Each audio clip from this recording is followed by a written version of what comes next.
سیاسي غلامي هغه اقتصادي، سیاسي، حقوقي او ټولنیزو قواعدو ته اشاره کوي چې له مخې یې یوه ډله د خپلو ګټو لپاره بله ډله تر اغېز لاندې راولي.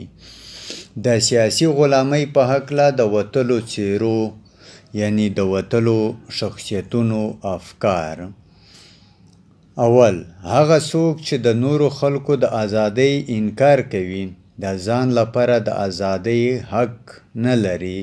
ابراهام لینکن. دویم، هغه څوک چې دلیل نه کوي، سخت دریځه دي، هغه څوک چې نشي کولی، ناپوهان یا بیوقوفه دي، او هغه څوک چې جرأت نه لري، غلامان دي. لارډ بایرون.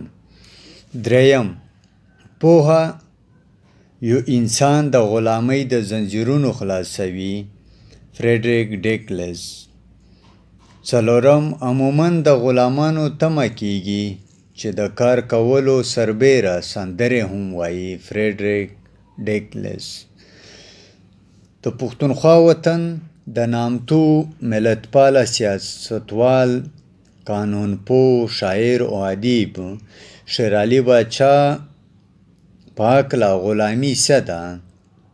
شېرعلي باچا د غلامانو 3 ډولونه کړي دي او په ډېر علمي بنیاد باندې یې غلامي ته ځواب ویلی دی.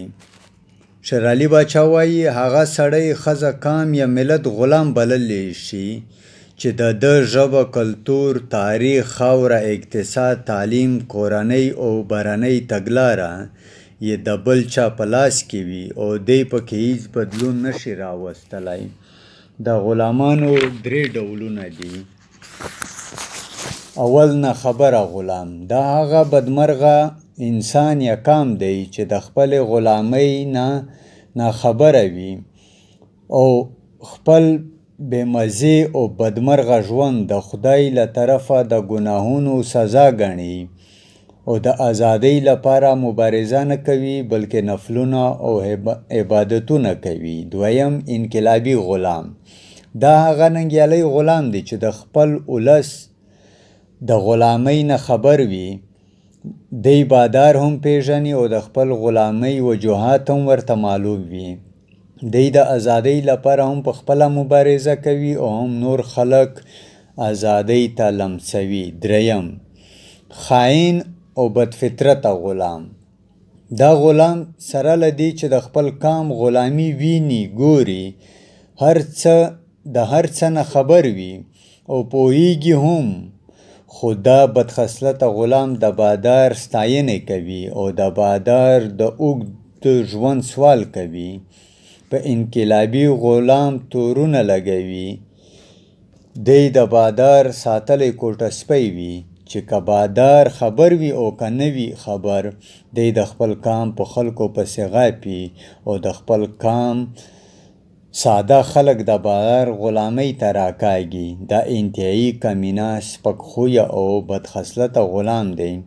د انقلابي غلام او بادار رشته د مرضۍ رشته نه وي بلکې انقلابي غلام موقع ګوري چې د غلامۍ زنځیر د اکا مخ ته راخلاص کړي او ځان آزاد کړي.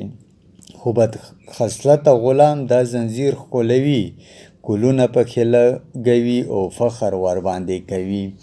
ملګرو، دا وه د شېرعلي باچا د سیاسي غلامانو 3 ډولونه چې ستاسو په وړاندې مو پیش کړل. هیله لرو چې خان شهید لایبرري یوټیوب چینل به ستاسو د خوښې وړ او د ګټې وړ ځای ګرځېدلی وي.